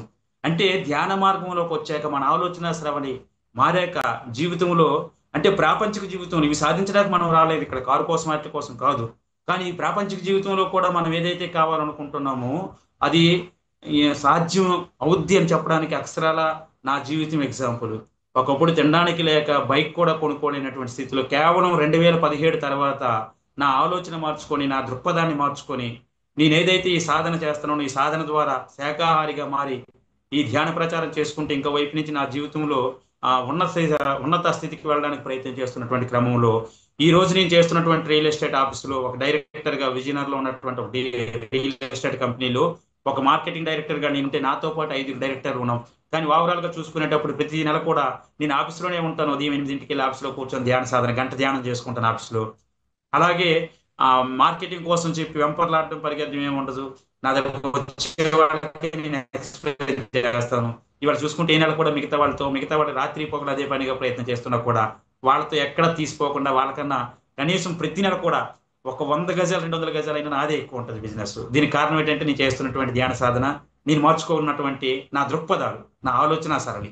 ఏదైతే నకారాత్మకమైనటువంటి ఆలోచనలు, గందరగోళమైనటువంటి ఆలోచనలు, అగమ్య గోచరంగా తెలియనటువంటి ఏదో రకాలైనటువంటి ఆలోచనలు చేయకుండా కూర్చున్న 10 నిమిషాలు అయినా కూడా సక్రమంగా ఆలోచించి సరైనటువంటి ఆలోచన విధానంతో నిర్ణయం తీసుకుంటే సక్సెస్ఫుల్ గా జరిగేది. ఆ రకంగా అంచెలంచెలుగా మార్చుకుంటూ వచ్చినటువంటి నేను ముందు ఏదైతే క్లియర్ గా ఒక మీటింగ్ లో అనౌన్స్ చేశాను, ఎందుకు వచ్చిందో నా నోటి నుంచి తెలియదు. అప్పటికి నా దగ్గర కారు కూడా లేదు, బైక్ కూడా లేదు. ఒక మీటింగ్ లో అనౌన్స్ చేశాను నేను ఇదే రియల్ ఎస్టేట్ కంపెనీలో పనిచేస్తూ అతి తక్కువ టైంలో నేను కారు తీసుకుంటాను. కారు కలర్ కూడా రెడ్ కలర్ కారు తీసుకుంటాను. టమాటో రెడ్ అంటే నాకు ఇష్టం. ఆ రెడ్ కలర్ కారులో నేను ఆఫీస్కి వస్తుంటాను, ఇంటికి వెళ్తాను, నా మిస్సెస్ పక్కనే కూర్చుంటారు, ఆయన నా ధ్యాన సాధకులు ఉంటారు, ధ్యాన ప్రచారంకి వెళ్తాను. ఇదే వేదిక మీద అందరికి ముందు చెప్తున్నానని చెప్పి ఒకసారి యాదృచ్ఛికంగా నా నోటి నుంచి ఒక మార్కెటింగ్ మీటింగ్ లో రావటం జరిగింది. కానీ అదే నేను విజువలైజేషన్ చేసుకునేవాడిని. అలా చేసుకుంటున్న క్రమంలో అతి కొద్ది నెలల్లోనే నేను అనుకున్నటువంటి సెకండ్ హ్యాండ్ కార్ ఒకటి దొరికిందని ఉందని చెప్పి మా చుట్టాల అబ్బాయి చెప్తే, సరే డబ్బులు ఎంత అని చెప్పి అమౌంట్ పంపించేస్తుంది తీసుకొచ్చి అని చెప్తే, నాకు డ్రైవింగ్ కూడా రాదు. తీసుకొచ్చిమని చెప్తే ఆయన వెళ్ళి ఆ డబ్బులు ఇచ్చి ఆ కార్ ఏ కలర్ ఏదనేది కూడా నేను చూడలేదు. డబ్బులు ఇచ్చి కార్ తీసుకొచ్చి మా ఆఫీస్ ముందు కార్ తీసుకొచ్చానని చెప్తే, కిందకి వచ్చి చూస్తే సేమ్ టమాటో రెడ్ కలర్ నేను ఏదైతే అనుకున్నానో అదే కలర్ కారు. ముందు నాకు ఆ కలర్ కార్ కూడా అనుకోలేదు. అంటే నేను అనుకున్నాను రెడ్ కలర్ కావాలనేది, కానీ అక్కడ కొంటున్నది ఏ కలర్ తెలియదు. కానీ వచ్చి చూస్తే ఆఫీస్ ముందుకు వచ్చేసరికి టమాటో రెడ్ కలర్ కారే వచ్చి ఉంది. దాంతో డ్రైవింగ్ నేర్చుకోవడం జరిగింది. ఆ తర్వాత మన విజయనగరం, మన శ్రీకాకుళం బుడగట్లపాలెం శివగారు అలాంటి కారు నాకు ఒకటి కావాలంటే, సరే పట్టుకెళ్ళిపోండి మీరు అని చెప్పి ఆ కారు ఆయనకి ఇచ్చి, ఎంతో నేను అంత తీసుకున్నాను అంతకి ఇచ్చి రెండో కొత్త కారు తీసుకుందాం అని చెప్పి రీసెంట్ గా మన డిసెంబర్ లో కారు తీసుకొని, డిసెంబర్ 27వ తారీఖున కారు తీసుకొని, కొత్త కారు తీసుకొని అదే కారులో వెంటనే కడతాలు వెళ్ళిపోయి పత్రేజీ ఆ స్మృతి స్మరణోత్సవం అక్కడ ఏదైతే పత్రిజీ సమాధి ఉందో అక్కడ ఆ కారుని పెట్టి అక్కడ ప్రారంభించడం, ధ్యానం చేసి కారుని ప్రారంభించడం జరిగింది. అంటే అంచెలంచెలుగా ఒకప్పుడు ఆర్థిక పరమైనటువంటి ఇబ్బందులతో ఉన్నటువంటి జీవితం ధ్యాన మార్గంలోకి వచ్చాక ఎందుకు మారిందంటే, ఇక్కడ ఏదో మిరాకిల్స్ జరగటం కాదు, లేకపోతే ఎవరు మనకి ఏది ఇవ్వటం కాదు. మన ఆలోచన, మన దృక్పథాలు మారుతాయి ధ్యానంలోకి వచ్చాక. అంతవరకు మన జీవితానికి ఎవరో కర్త కర్మ క్రియ ఉన్నారు, కేవలం మనం ఇక్కడ అనుభవించడానికి మాత్రమే వచ్చాం. నా జీవితాన్ని ఎవరో రాస్తున్నారు, నా జీవితాన్ని ఎవరో నిర్దేశిస్తున్నారు అని చెప్పి అనుకుంటున్నటువంటి మనకి ఇక్కడికి వచ్చిన తర్వాత ఆధ్యాత్మిక సత్యాలు తేటతెల్లమవుతాయి. మన జీవితానికి మనమే సృష్టికర్తలం, మన వాస్తవానికి మనమే సృష్టికర్తలం. మన జీవితంలో ఏం జరుగుతున్నా కూడా దానికి మనమే కారణం. మన ఆలోచన సరళి, మనం కోరుకుంటున్న విశ్వంలో అనేకమైనటువంటి సంపద, ఆనందం, సంతోషం విశ్వంలో ఉంది. అలాగే దుఃఖం, బాధ, అనారోగ్యాలు అన్ని విశ్వంలో ఉన్నాయి. ఈ సమస్తమైనటువంటి ఉన్నటువంటి ఈ విశ్వంలో మనం ఏదైతే కోరుకుంటున్నామో అవే మన దగ్గరకు వస్తాయి అన్నటువంటి ఆ సత్యాన్ని తెలుసుకున్నాం. అంతవరకు కూడా అనారోగ్యాల్ని, ఆర్థిక ఇబ్బందుల్ని మనకు తెలియకుండానే ఎరుక లేకుండా వాటిని మన జీవితంలోకి ఆహ్వానించుకునే వాళ్ళం. ఈ సత్యం తెలిసాక వాటిని దూరంగా పెట్టి ఆరోగ్యాన్ని, సంతోషాన్ని, ఆనందాన్ని, ఐశ్వర్యాన్ని ఆహ్వానించుకోవడం జరిగింది. అవన్నీ కూడా కొద్ది నెలల్లోనే ఇవాళ రావటం జరిగింది. ఇవాళ ఇందాక చెప్పినట్టు నేను చెప్తున్నాను, ఛాలెంజ్ గా నేను చెప్పగలను. నేను చాలా ధ్యాన మార్గంలోకి వచ్చాక ఇవాళ ప్రపంచంలో చాలా ఆనందంగా ఉన్నోళ్ళు కొద్ది మంది లెక్క పెడితే నేను ఒకటి చెప్పగలుగుతాను. నేను అంత ఆనందంగా ఉండగలుగుతున్నాను. ఆరోగ్యపరంగా ఆనందంగా ఉన్నాను, ఆర్థిక పరంగా ఆనందంగా ఉన్నాను, కుటుంబ పరంగా ఆనందంగా ఉన్నాను. ఒకప్పుడు ఏదైతే పనికి మాలిన వాడు, స్థిరత్వం లేనివాడు అన్నటువంటి పేరున్నటువంటి ఈ గ్రామంలో కనీసం ఒక 200-300 మందికి ఆదర్శంగా ఒక మాస్టర్గా ఉంటూ వాళ్ళకు కూడా ధ్యాన సాధన నేర్పిస్తూ వాళ్ళ అనారోగ్యాల్లో కూడా సరి చేసుకునే విధానానికి సహకరిస్తూ వారిని ధ్యాన మార్గంలోకి నడుపుతూ, అంతేకాకుండా రాష్ట్రంలో ఉన్నటువంటి అనేక జిల్లాల్లో నేను తెలుసుకున్నటువంటి సత్యాన్ని ప్రచారం చేస్తూ, ధ్యాన ప్రచారం చేస్తూ అనేక జిల్లాలో ఎంతో మందికి ఆదర్శవంతమైనటువంటి జీవితం నాకు ఇవాళ ఈ ధ్యాన మార్గమే ప్రసాదించిందని చెప్పడంలో ఎటువంటి అతిశయోక్తి లేదు. కాబట్టి ధ్యానం అన్నది చాలా అద్భుతమైనటువంటి ప్రక్రియ. ధ్యానం ద్వారా మాత్రమే ఉన్నత స్థితి నుంచి ఈ ప్రాపంచిక జీవితంలో మనం కావాలనుకున్నటువంటి లక్ష్యాలను సిద్ధించుకోవడం కోసం ధ్యానం సపోర్ట్ చేయడమే కాకుండా, నిజమైనటువంటి మన లక్ష్యం ఏదైతే ఉందో, ఈ భూమి మీద మనం జన్మ తీసుకున్నామో ఈ భూమి మీద సుఖంగా జీవించడం అనేది నిజమైనటువంటి లక్ష్యం కాదు. కానీ ప్రాపంచిక జీవితంలోకి మనం వచ్చాక, ఈ భౌతిక ప్రపంచంలో మనం అందరితో కలిసి జీవించేటప్పుడు ఉన్న ఈ జీవితాన్ని ఆనందమయం చేసుకుంటూను గత జన్మలేంటి, భవిష్యత్తులో రాబోతున్నటువంటి జన్మలేంటి, అసలు మనం ఏ జ్ఞానం నేర్చుకోవడానికి ఈ భూమి మీదకి వచ్చాము, ఏ సత్యాన్ని తెలుసుకోవడానికి ఈ భూమి మీదకి వచ్చాము, ఆ లక్ష్యాన్ని నెరవేర్చుకోవాల్సినటువంటి అవసరం కూడా ఉందన్నటువంటి ఆ విషయాన్ని మనం గుర్తించగలుగుతాం. అంతేకాకుండా ఏ రోజైతే మనం అది గుర్తించి మనం ఈ భౌతికంగా కనిపిస్తున్నటువంటి శరీరం కాదు, ఈ శరీరంలోకి వచ్చి ఇక్కడ జ్ఞానాన్ని నేర్చుకోవడానికి వచ్చినటువంటి ఆత్మ పదార్థాలు మనం. కాబట్టి ఈ జ్ఞానాన్ని నేర్చుకోవడానికి కావలసినటువంటి ఈ శరీరాన్ని కూడా మనమే క్రియేట్ చేసుకున్నాం అన్నటువంటి సత్యాన్ని తెలుసుకొని, ఈ శరీరం కాదు నేను ఆత్మ అన్నటువంటి ఆ సత్యాన్ని మనం తెలుసుకున్నాక అనుకోకుండా మన ఆలోచనలో మార్పులు ప్రారంభమవుతాయి. మన ఆలోచన సరళి మారుతుంది, మన దృక్పథాలు మారుతాయి. ఇంకా అక్కడి నుంచి మన జీవితంలో మార్పులు కూడా ప్రారంభిస్తాయి. ఏ రోజైతే మన ధ్యాన సాధనం చేయడం మొదలు పెట్టామో మొట్టమొదటిగా నాడీ మండల శుద్ధి జరిగి సంపూర్ణమైనటువంటి ఆరోగ్యవంతులుగా తయారవుతాం. రెండోది మానసిక ప్రశాంతత. అంతవరకు ఉన్నటువంటి మానసిక అశాంతి తొలగిపోయి మానసిక ప్రశాంతత మనలో చోటు చేసుకుంటుంది. మూడోది వచ్చేసరికి ఎప్పుడైతే మనం శారీరకంగా ఆరోగ్యంగా ఉన్నామో, మానసిక ప్రశాంతతతో కూడుకొని ఉన్నామో, మన ఆలోచన సరళి ఎప్పుడైతే సరైనటువంటి దృక్పథాలు కలిగినటువంటి ఆలోచన మనం ఏర్పాటు చేసుకున్నామో, ఆర్థిక సంక్షేమం ఏర్పడుతుంది. మన జీవితంలో అంతవరకు ఏ ఆర్థిక ఇబ్బందులతో అయితే ఉన్నామో ఈ ఆర్థిక సంక్షేమం ఏర్పడుతుంది. దీంతో పాటు ఆర్థిక సంక్షేమం ఏర్పడుతూ అంతవరకు అవసవ్యమైనటువంటి ఆలోచనతో మనం ఉన్నప్పుడు మనకు ఏర్పడినటువంటి ఆ స్నేహితులు మిత్రులు అందరూ కూడా మనలాంటి ఆలోచనతో కూడుకున్న వాళ్ళే ఉండేవారు. ఏ రోజైతే ఈ మార్గంలోకి వచ్చి సరైనటువంటి మార్గంలోకి వచ్చామో ఆటోమేటిక్గా సుమిత్ర ప్రాప్తి జరిగింది. మంచి మిత్రులు నా చుట్టూ ఉన్నటువంటి మిత్రులు ఎవరంటే ధ్యాన సాధకులు, పిరమిడ్ మాస్టర్లు, ఎంతో మంది ఈ ప్రపంచానికి ఆదర్శవంతంగా నిలిచినటువంటి గురువులు, ఇలాంటి వాళ్ళతో మిత్రత్వం నాకు ఏర్పడగలిగింది. అంత ముందున్నటువంటి మిత్రులందరూ పూర్తిగా మారిపోయారు. కాబట్టి ఇవేవైతే మనం చెప్తున్నాం ఇవన్నీ నా జీవితంలో వాస్తవంగా ఈ కొద్ది టైంలో 2017 నుంచి ఇవాళ 2025 కేవలం 7-8 సంవత్సరాల్లో, ఈ 7-8 సంవత్సరాల్లో అంతకు ముందు ఉన్నటువంటి జీవితంలో పొందలేనటువంటివన్నీ కూడా ఈ జీవితంలో పొందగలిగాను. ఏదంటే నాడీ మండల శుద్ధి చేసుకొని సంపూర్ణమైనటువంటి ఆరోగ్యవంతుడిగా మొట్టమొదటి తయారు కాగలిగాను. ఏ క్షణం చనిపోతున్నా, ఏ క్షణం హార్ట్కి ఆ రక్తం పంపింగ్ కాక ఆగిపోతుందో తెలియనటువంటి పరిస్థితిలో ప్రారంభమైనటువంటి ఈ ధ్యాన సాధన ఇవాళ సంపూర్ణమైనటువంటి ఆరోగ్యవంతుడిగా తయారయ్యాను. 2, మానసిక అశాంతి. ఆ రోజు ఆర్థిక సమస్యలతో, కుటుంబ సమస్యలతో, సమాజంలో ఉన్నటువంటి సరైనటువంటి ఆలోచన నాకు లేకపోవడం, సమాజం పట్ల సరైనటువంటి ఆలోచన లేకపోవడం వలన ఉన్నటువంటి మానసిక అశాంతి ఏదైతే ఉందో అది పూర్తిగా తొలగిపోయి ఈ రోజు మానసిక ప్రశాంతత ఏర్పడింది నాకు. నేను కూర్చున్న 10 నిమిషాలు కూర్చుని ఏది ఆలోచించినా కూడా 100% నాలో నాకు ఆత్మవిశ్వాసం చోటు చేసుకుంది. అంటే నా ఆలోచన సరైనటువంటి ఆలోచన నేను చేయగలుగుతాను. చేయలేకపోతే 10 నిమిషాలు నేను ధ్యానం చేశాక నేను ఏదైనా సమస్య కోసం ఆలోచిస్తే దాని క్లారిటీ నాకు వస్తుంది అన్నటువంటి ఆత్మవిశ్వాసంతో నేను ఆలోచించగలుగుతున్నాను. కాబట్టి నాలో ఉన్నటువంటి గందరగోళమైనటువంటి ఆలోచన స్థితి, ఆ అశాంతి తొలగిపోయి మానసికమైనటువంటి ప్రశాంతత ఏర్పడింది. ఈ మానసిక ప్రశాంతమైనటువంటి మనసుతో నేను తీసుకున్నటువంటి నిర్ణయాల పట్ల సరైనటువంటి రిజల్ట్ రావడం వలన ఆర్థిక సంక్షేమం ఏదైతే ధ్యానంలో మనం చెప్పుకుంటున్నామో, ఆరోగ్యము, మానసిక ప్రశాంతత, ఆర్థిక సంక్షేమం, ఇవాళ ఆర్థిక సంక్షేమం అద్భుతంగా నేను పొందగలిగాను. దీంతో పాటు సుమిత్ర ప్రాప్తి, అద్భుతమైనటువంటి మాస్టర్లు, అద్భుతమైనటువంటి ధ్యాన సాధకులు, ఎంతో మంది యోగులు, గురువులతో సాన్నిహిత్యం ఏర్పడింది. వారి సాన్నిహిత్యంలో నేను నేర్చుకుంటున్నటువంటి జ్ఞానం మరింత పెంపొందించుకుంటూ అనేకమైనటువంటి వారి అనుభవ సారాన్ని వారి దగ్గర నుంచి నేను తీసుకోవటం, దాన్ని నేను సాధన చేస్తూ నా అనుభవంగా దాన్ని మార్చుకోవడం, వారి అనుభవాన్ని నేను సాధన చేస్తూ దాన్నే నా అనుభవంగా మార్చుకొని, ప్రత్యక్ష అనుభవంగా మార్చుకొని, నేను పొందినటువంటి అనుభవాన్ని మళ్ళీ 10 మందికి అందిస్తూ ఈ ధ్యాన ప్రచారం చేస్తూ అంచెలంచెలుగా ఎదుగుతూ ఈరోజు చాలా ఆనందంగా జీవిస్తున్నాను, గర్వంగా చెప్పుకోగలుగుతున్నటువంటి అద్భుతమైనటువంటి ధ్యాన జీవితం నాకు లభించింది.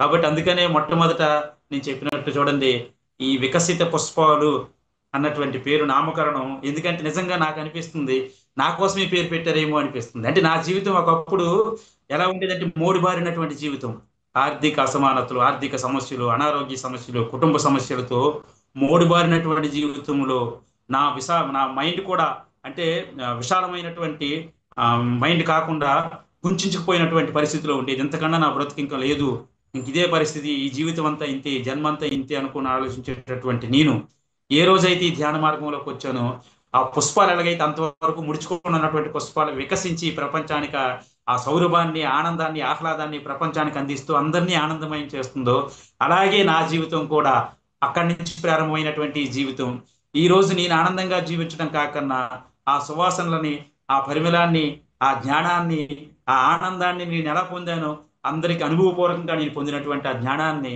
అందరికి అందించేటటువంటి అవకాశం దొరికిందని అందుకనే నేను అన్నాను అన్నమాట. ఈ వికసిత పుష్పాలు అన్నటువంటి పేరు చాలా చాలా చాలా 100% చెప్పొచ్చు అద్భుతంగా సూట్ అయినటువంటి పేరు. ప్రతి పిరమిడ్ మాస్టర్ కూడా నా జీవితాన్ని నేను ఎలాగనుకుంటున్నాను, ప్రతి పిరమిడ్ మాస్టర్ కూడా ఈ ధ్యాన సాధనలోకి వచ్చాక తన జీవితాన్ని అద్భుతంగా మడుచుకొని ప్రతి ఒక్కరు కూడా దాన్ని ఓన్ చేసుకుంటారు. నేను కూడా ఒక వికసిత పుష్పాన్ని ఒకప్పుడు మోడుబారినటువంటి జీవితం నుంచి ఈరోజు వికాసవంతంగా జీవితాన్ని గడుపుతున్నాను. ఆ వికాసపు జ్ఞానపు వెలుగులని వాళ్ళ ప్రపంచానికి అందిస్తున్నాను. అజ్ఞాన అంధకారమయమైనటువంటి నా జీవితాన్ని నేను ఎలాగైతే ఈ ఆత్మజ్ఞానాన్ని తెలుసుకొని ఆ అజ్ఞానపు అంధకారాన్ని తొలగించుకొని ఆ జ్ఞానపు వెలుగులని నా జీవితంలో నింపుకున్నాను. ఆ నింపుకున్నటువంటి వెలుగుని ఏ సాధన ద్వారా అయితే నేను నింపుకున్నానో, ఏ సత్యం ద్వారా అయితే నేను ఆ జ్ఞానపు వెలుగులు నింపుకున్నానో, ఏ సత్యాన్ని నేను తెలుసుకుని నా జీవితాన్ని ఆనందమయం చేసుకున్నాను, అదే సత్యాన్ని, అదే అనుభవాన్ని, అదే జ్ఞానాన్ని ఈ ప్రపంచంలో ఉన్నటువంటి నాలాంటి మరెంతో మందికి చేరువ చేసి అందరినీ కూడా ఈ ధ్యాన మార్గంలోకి రప్పించి అందరికీ ఆనందాన్ని, ఆ సంతోషాన్ని, ఆ జ్ఞానపు వెలుగులని అందించి తద్వారా వాళ్ళ దగ్గర నుంచి కూడా నేను నేర్చుకోవాల్సింది నేర్చుకొని నాతో పాటు వసుదైక కుటుంబంగా ఈ ప్రపంచమంతా కూడా ఒక ధ్యాన కుటుంబంగా, వసుదైక కుటుంబంగా, ఒక పిరమిడ్ కుటుంబంగా, ఒక ఒక ధ్యాన కుటుంబం, ఒక శాకాహార కుటుంబం, పిరమిడ్ కుటుంబంగా ఈ ప్రపంచమంతా మారాలన్నటువంటి సంకల్పం, పత్రిజీ గారి సంకల్పం ఏదైతే ఉందో, యావత్ వికసిత పుష్పాలైనటువంటి పిరమిడ్ మాస్టర్లు, ఇవాళ వికసిత పుష్పాలు ఎవరంటే పిరమిడ్ మాస్టర్లే. అద్భుతంగా వారి జీవితాన్ని మలుచుకొని ఆనందమయంగా జీవితాన్ని చేసుకోవడం కాకుండా అందరి జీవితాల్లో కూడా ఆనందం కావాలని కోరుకుంటున్న వాళ్ళు ఎవరైనా ఉన్నారనుకుంటే ఇంకా పిరమిడ్ మాస్టర్లు అని చెప్పడంలో ఎటువంటి అతిశయోక్తి లేదు.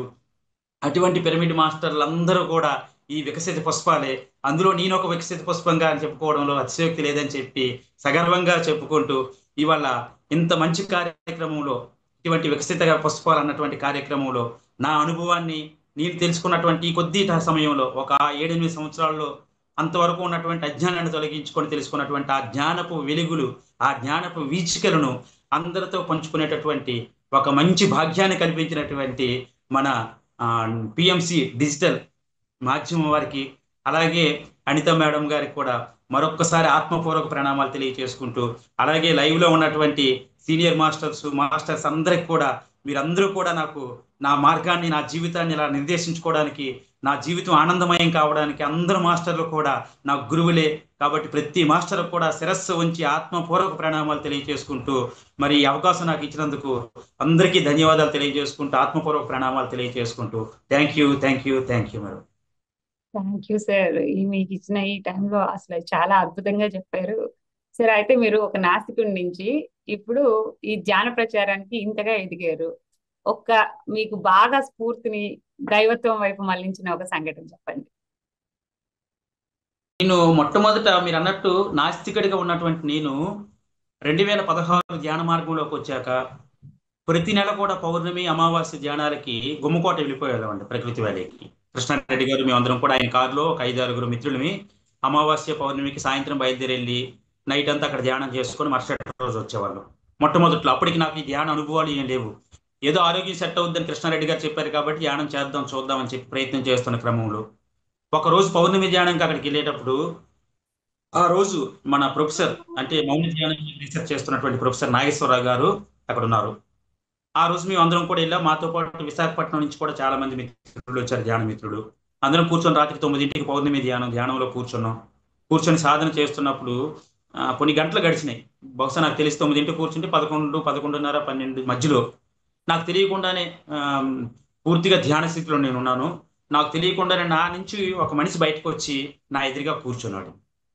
వెంటనే నేను కూర్చుని నాకు క్వశ్చన్ వచ్చింది, నా మైండ్లో, నా ఆలోచనలో ఒక క్వశ్చన్ వచ్చింది. ఇదేంటి ప్రకాష్ నేను కదా, నా ముందు ఇంకొక ఆయన వచ్చి కూర్చున్నారు ఏంటని చెప్పి. అంటే ఆయన కూడా నాలాగే ఉన్నారు, సేమ్ ప్రకాష్ లాగా. నేను ప్రకాష్ని కదా, నా ముందు ఒక ఆయన వచ్చి కూర్చున్నారు ఏంటని చెప్పి క్వశ్చన్ వచ్చింది. వెంటనే ఆయన రూపం మారి నాకులా కాకుండా ఒక సామణఛాయ కలర్లోకి మారి, సామణఛాయ కలర్లో ఉండి కొద్దిగా నాకన్నా దృఢంగా, శారీరకంగా దృఢంగా ఉన్న వ్యక్తిగా మారాడు. వెంటనే నేను అనుకున్నాను, మళ్ళీ నా ముందు కూర్చుంది ముందు ప్రకాష్ కదా కూర్చున్నాడు, నాలాగే కూర్చున్నాడు కదా, ఈ మారి ఇంకొక ఆయన వచ్చారేంటని నేను మళ్ళీ క్వశ్చన్ వచ్చేసరికి దానికి ఆన్సర్ ఏంటంటే స్వీట్ వాయిస్, ఒక వాయిస్ నాకు వినిపించింది, నీ గత జన్మ నువ్వు చూసుకో అని చెప్పి. వెంటనే నాకు తెలియనటువంటి పరిస్థితులు, అంతవరకు ఇలాంటి ధ్యానాలు ఎలాంటివి జరుగుతాయి అనేది విషయమే నాకు తెలియదు కాబట్టి ఒకసారి చెమటలు పట్టి ధ్యానం నుంచి బయటకు వచ్చేయడం జరిగింది. ఆ తర్వాత కొద్దిసేపటికి వీళ్ళందరూ ధ్యానం నుంచి బయటకు వచ్చిన తర్వాత ఎవరికి అనుభవాలు వచ్చాయో చెప్పండి అని చెప్పి నాగేశ్వరరావు గారు, ప్రొఫెసర్ నాగేశ్వరరావు గారు అడిగితే అప్పుడు నాకు వచ్చినటువంటి అనుభవాన్ని చెప్తే ఆయన వెంటనే ఏం చెప్పారంటే, చాలా అద్భుతమయ్యా, నీ డైరీలో రాసుకోవాల్సినటువంటి రోజు, నీ గత జన్మ నువ్వు చూసుకోగలిగావు అని చెప్పి చెప్పడం జరిగింది. ఇది నా గత జన్మ అంటే నేను విన్న వాయిస్ కూడా నిజమేనా అనిపించింది. సరే ఏదో బాగా దీనిగా ఉన్నట్టుందని చెప్పి అనుకున్నాను. ఆ తర్వాత చూస్తే కరోనా ఫస్ట్ వేవ్ నాకు ఈ 2 సంఘటనలు నన్ను మార్చడానికి కారణమైందండి. ఒకటి అక్కడ నా గత జన్మను చూసుకోవడం అయితే, రెండోది కరోనా ఫస్ట్ వేవ్ లో నేను కరోనా పాజిటివ్. హాస్పిటల్కి అందరూ వెళ్ళమని చెప్పేవారు, నేను హాస్పిటల్కి వెళ్ళలేదు. మిగతా ఆ రోజు కరోనా టైంలో ఏంటంటే గుడ్డు తినాలి, చేప తినాలి, లేకపోతే చికెన్ తినాలని చెప్పి మన సోషల్ మీడియాలో కానీ డాక్టర్స్ కానీ అందరూ చెప్తుంటే ఇంట్లో కూడా తినమంటే నేను తిన్నని చెప్పాను. ఎట్టి పరిస్థితుల్లో నేను తిన్ను. నిజంగా నేను చనిపోవాల్సి వస్తే నేను చనిపోవడం సిద్ధంగా ఉన్నాను, కానీ నా ప్రాణాన్ని కాపాడుకోవడం కోసం ఇంకొక ప్రాణాన్ని బలి తీసుకునేటటువంటి మూర్ఖపు ఆలోచన నాలో లేదు. ఇంకా నేను ఇంక తిన్నని చెప్పాను జరిగింది. ఈలోపు తీవ్రంగా కరోనా బాగా ఎక్కువైంది. అంటే ఇంక ఊపిరి కూడా ఊపిరి తీసుకుంటే దగ్గు వచ్చేసేది విపరీతంగా. మనిషిని బ్లాక్ గా మారిపోయింది, కలర్ కూడా బాగా చూడడానికి, నా ముఖం నాకు కూడా అర్థంలో చూసుకోవడానికి నేనైనా అనిపించే విధంగా మారిపోయింది. ఈలోపు మా సిస్టర్ ఒక ఆవిడ, మా కజిన్ సిస్టర్ ఒక ఆవిడ మిమ్స్ హాస్పిటల్లో స్టాఫ్ నర్స్ గా చేస్తున్నారు. ఆవిడకి మా మిస్సెస్ ఇలా చెప్తే ఆవిడ వచ్చి చూసి కరోనా వదిన బాగా ఎక్కువగా ఉంది. ఈ టైంలో మనం హాస్పిటల్ అంటే అప్పుడు నా సిచ్యువేషన్ ఎలా ఉంది ఈ పాయింట్తో మీకు అర్థం అవుద్ది.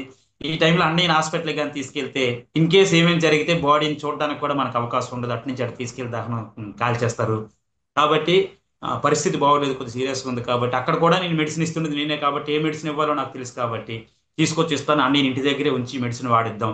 ఇన్ కేస్ ఏదైనా అయినా మన మధ్య ఉంటాడు, మనం చూస్తాం కదా, జరగడానికి ఏమైనా జరిగితే అంటే ఇంకా డెత్ అనేది వాళ్ళు ఎక్స్పెక్ట్ చేశారన్నమాట. అంటే అలా వచ్చే అవకాశం ఉంటుంది. ఆ స్టేజ్లో ఉన్నటువంటి పరిస్థితులు ఒక రోజు నైట్ తీవ్రమైనటువంటి ఆందోళన జరుగుతుంది లోపల. రాత్రి 10:30, 11 అవుతుంది.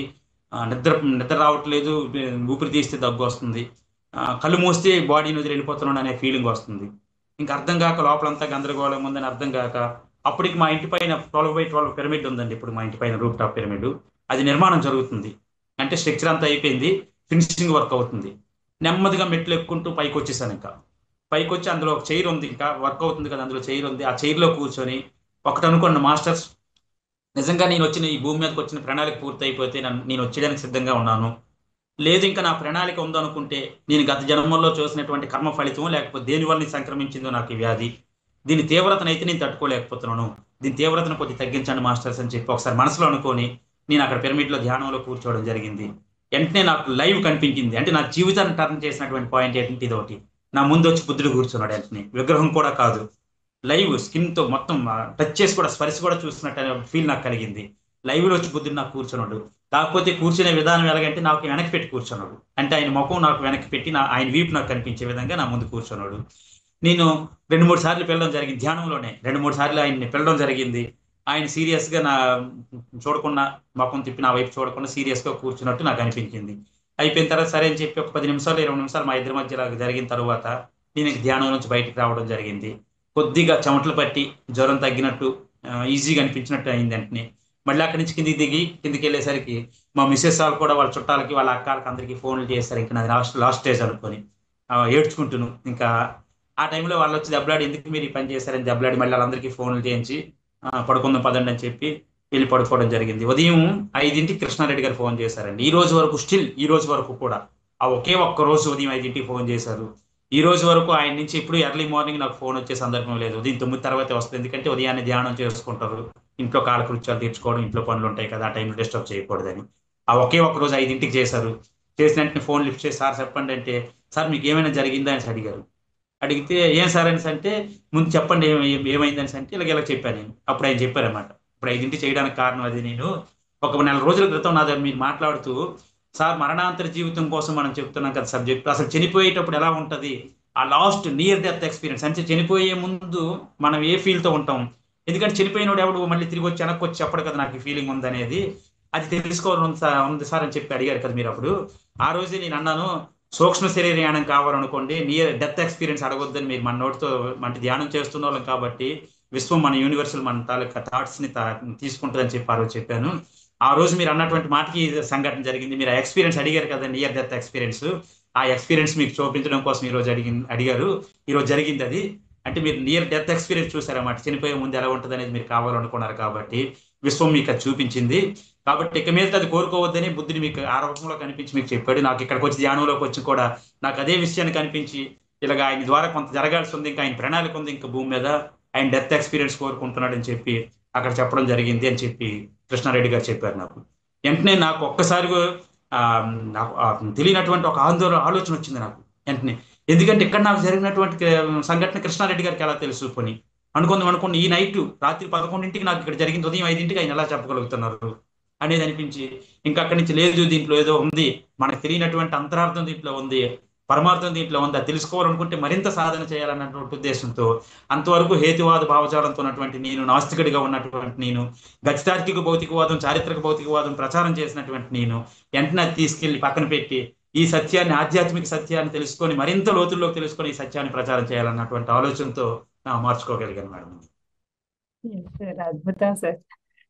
నిజంగా ఇలాంటి వాళ్ళు మీలాంటి వాళ్ళు ఎంతో మంది ఉన్నారు. మీరు ఆ చివరి దాకా వెళ్ళి దాన్ని చూసి మీకు ఆ మహానుభావుడు గౌతమ బుద్ధుడు గారు చెప్పటం, మీ బ్యాక్గ్రౌండ్ కూడా అందుకే బుద్ధాన్ని పెట్టుకున్నారండి. రమణేష్ గారు రమేష్ నమస్తే. గారు మాట్లాడండి సార్. నమస్కారం సార్ రమణేష్ గారు. నమస్తే నమస్తే సార్. అంటే బండి వెళ్ళలేనప్పుడు స్టార్ట్ చేయాలంటే వెళ్ళిన తర్వాత వాళ్ళని ఎక్కించి మనం వెనకుండిపోవాలి. సార్ మన పత్రి గారిని ఒక మాట చెప్పారు, ఆ మహానుభావుడికి ధన్యవాదాలు. ఎందుకంటే సందులో ఉన్న మెయిన్ రోడ్ తీసుకురావడానికి నువ్వు పనికొస్తారా, మెయిన్ రోడ్ ఎక్కిన తర్వాత రిటర్న్ వెళ్ళిపోతారు. అందులో మీరు ఆయన ఒక సార్. నా జీవితాన్ని అద్భుతంగా మలుచుకోవడానికి కారణమైనటువంటి మాస్టర్లు మీరు ఒకరు. నా ద్వారా మరణం మీరు అన్నది ప్రపంచానికి అందింపజేసే విధంగా మీరు నన్ను మేల్కొల్పి నాకు ఎరిక కల్పించి నన్ను నా ద్వారా మరణం లేని మీరు అన్నటువంటి ఆడియో చేయించేటటువంటి భాగ్యాన్ని కల్పించారు మీరు. అంటే చంద్రమోహన్ తో హీరోయిన్లు డాన్స్ చేస్తారట. అంటే ఇక్కడ చెప్పకూడదు, తప్పనిస్తున్నాం, కానీ ఉదాహరణ తీసుకోమని. అందులో మళ్ళీ మా ఇంకోళ్ళ భావం కాదు. హీరోయిన్ కొంచెం డెవలప్ అయిన తర్వాత చంద్రమోహన్ అక్కడే ఉండిపోతారు, హీరోయిన్ మాత్రం ప్రపంచం అంతా వెళ్ళిపోతారు. పెద్ద పెద్ద స్టార్ హీరోయిన్ అలాగే రమణేష్ తో ప్రయాణం చేసేవారు తెర వెనక చాలా మంది ఉన్నారు. ఎందుకంటే పిరమిడ్ మాస్టర్ అందరికీ 13 వ్యక్తిగత సూత్రాలు ఇచ్చారు పత్రిక. అందులో ఒక సూత్రం ఏంటంటే అన్ని పనులు తామే చేస్తూ దాని క్రెడిట్ని మాత్రం అందరికీ పంచు. మీరే కాదు, ఈ రోజు మాట సందర్భం వచ్చింది కాబట్టి కృష్ణారెడ్డి గారు ఇక 2 లక్షల రూపాయలు టెస్ట్లకు ఖర్చు పెట్టిన తర్వాత చెప్పొచ్చు చెప్పకూడదు తెలియదు లైవ్ కాబట్టి ఖర్చు పెట్టి మరి రాయివెల్లూరు హాస్పిటల్ ఇంటికి పంపించారు. ఈ విషయం సరే. అలాంటి రోజు ఉదయం అంటే నా గురించి నాకు తెలియదు, ఎక్కడ పోతున్నానో తెలియదు, పిచ్చోడి చేతిలో రాయిలా తిరుగుతుంది. అయితే అలాంటి సందర్భం కాదు చెప్తున్నాను ఒక నిమిషం. ఇది ఎందుకు జీవితంలో నాకు జరిగిన సంఘటనలు ఇలాంటివి ఎన్నో ఉన్నాయి. కోపాలు ఎవరైనా పరిస్థితి ఉన్నప్పటికీ అక్కడ తీసుకెళ్తుంది మాట నన్ను తెలియకుండా. ఒక్కసారి ఒక దగ్గరికి తీసుకెళ్తారు, రెండోసారి తీసుకెళ్తారు, అది తెలిసిపోయింది. వాడు ముట్టించి వచ్చేది చాలు అదే అంటుకుంటాడు. మూర్తి గారి ఇంటికి కూడా ఒకరోజు ఒకసారి వెళ్ళాను. ఏ మూర్తి గారు నమస్తే సార్, మరి విశేషం సేవలు అందిస్తారు వైజాగ్. అయితే ఇవన్నీ గమనించవలసింది ఏంటంటే ఆ రోజుల్లో మా ఊర్లో వినాయకుడి గుడి మా తాతగారు కట్టిన ఆ గుడిని ఎలాగైనా సరే వినాయక చవితి నాడు ఆ ఊరు వెళ్తుంటాను, కానీ వెళ్ళలేకపోయాను. ఉదయం బయలుదేరి 2 దాకా 3 అయిపోయింది, ఉదయం 10 అయిపోయింది, నిలుపుదారు విగ్రహం అయిపోయింది. ఇక మధ్యాహ్నం ఏం చేస్తాను, రోడ్డుకి వస్తే విజయనగరం బస్సు వచ్చింది, ఎక్కిసాను. ఆ రోజు మా శ్రీనివాసరాజు గారి ఇంట్లో ఆకులతో కొన్ని ఇడ్లీలు పెట్టారు. చిన్న తర్వాత ఏదో చెయ్యాలి కదా, ఏం చేయాలి, కృష్ణారెడ్డి గారు నేను కనపట్లేదంటే అప్పుడు కొంచెం బాగాలేదండి, చాలా సీరియస్గా ఉంది, పదండి వెళ్ళిపోదాం. నేను 2 కిలోమీటర్లు కూడా బండి అక్కడ నడిచాను. ఆ రోజు నెల్లిమర్ల అక్కడికి వెళ్ళిపోయి అతనితో మాట్లాడాం. అప్పుడు వాళ్ళ అమ్మగారు కృష్ణారెడ్డి గారు అలాగ ఉన్నారు. ఇక సోప్స్ అన్ని అయిపోయి మరి ఆ రోజు ఏదో గంట సేపు మాట్లాడి అది ఇది కలిపి ఏదో తెలిసినట్టు మాట్లాడి తర్వాత అక్కడి నుంచి రికవర్ అయిపోయారు. అంటే ఒకరి మాట ఏం చేస్తారు తెలియకుండా మనలో మార్పు వస్తుంది. అందుకే కడవడ పాల్లో చోట్లకేసి తిరిగిపోద్ది. అదే ఇంత కూరలో ఉప్పేస్తే టేస్ట్ వచ్చేది. అక్కడ సాంగత్యం బట్టి ఇడిపోవచ్చు, లేకపోతే టేస్ట్ రావచ్చు. ఆ తర్వాత అతను క్లాస్ పెట్టినాడు, మొట్టమొదటిసారి రమ్మని అడగడం, నేను రానని చెప్పి డిస్కస్ జరిగింది. ముఖ్యంగా ఇందులో 11వ చాప్టర్లో తలాల మార్పు జరిగినప్పుడు మన శరీరంలో మార్పులు ఎలాగొస్తాయి 13 లక్షణాలు ఉన్నాయి. అవి దయచేసి చదవండి, సమయం తల్లికి ఎందుకంటే పిల్లల కాటికి వెళ్ళాలి కాబట్టి. ఈ పుస్తకంలో 11వ చాప్టర్ చదివితే మహా అవతారం ప్రతి ఒక్కరు చదవాలి. ఇందులో 13 లక్షణాలు కూడా కరోనా సంబంధించిన లక్షణాలు అని నాకు అనిపించింది. అది అవునా కాదు నాకు తెలియదండి. 6 ఖండాలు పరిశోధన చేసి రాసిన పుస్తకం. మనం అత్యంత అర్థవంతమైన ఈ మార్పుల ద్వారా ఒక్క నిమిషం పయనిస్తున్నప్పుడు అనేక సంవత్సరాల కాలంలో ప్రకంపనాపరమైన మార్పు, శరీర సమైక్యత మరియు డిఎన్ఏ ఉత్తేజం కావున వాటికి సంబంధించి వివిధ లక్షణాలు వివిధ సమయాల్లో మనలో ప్రతి ఒక్కరికి అనుభవానికి వస్తాయి. అయితే మీరు వైద్యుల దగ్గరికి వెళ్తే కనుక వాళ్ళకు ఎప్పుడు ఏ దోషము కనిపించదు. మరి ఏ రకమైన ఔషధాలు చికిత్సలు సహాయం చేయాలి. మనం ఎదుర్కొనే అవకాశం పరిస్థితులు కొన్ని దిగువ ఉన్నాయి. 13 లక్షణాలు సమయం లేదు కాబట్టి అలాగని ఈ మందులో వాడకుండా మానేయకండి. కొంతమందికి అందరికి కాదండి. మళ్ళీ నేనే జూమ్ లో చెప్పు, నాకు మా కొడుకు వాడడం మనిషి ఇలాగ అయిపోయింది, అదే రాకెట్ ట్రోలింగ్ ఏం లేదు. నాకు పుస్తకంలో దొరికిన సమాచారం ఇచ్చి దాన్ని విద్యుత్ జోడికే చేయండి. పిఎంసికి మరి ముందుగా తీసుకెళ్ళడానికి పిఎంసికి మనం ఎంతో సపోర్ట్ చేయాలి. రాత్రి బాలకృష్ణ గారితో కూడా మాట్లాడాము ఇక్కడ సేతు విజ్ఞాన వర్క్స్. అమ్మా మీరు వీలైతే ఈ రోజు రండి అమ్మా, ఇక్కడ చాలా మంది ఉన్నారు. బ్రహ్మర్షి పిరమిడ్ లో సేతు విజ్ఞాన వర్క్షాప్ అవుతుంది, 1 గంట కనిపించాలండి, చాలా మంది అడుగుతారు. పిఎంసి సపోర్ట్ కావాలి కదా. థ్యాంక్ యూ సార్ ప్రకాష్ గారు. నమస్కారం. Thank you sir, thank you so much. Murthy గారు ఒక్కసారి ఒక్క నిమిషం మాట్లాడొచ్చు అన్మ్యూట్ చేసుకొని, మీకు సిగ్నల్ కొంచెం ప్రాబ్లం ఉంది, అన్మ్యూట్ చేసుకొని మాట్లాడండి. మూర్తి సార్ కనిపిస్తున్నారు కానీ వినిపించడానికి అది అన్మ్యూట్ చేసుకోండి సార్.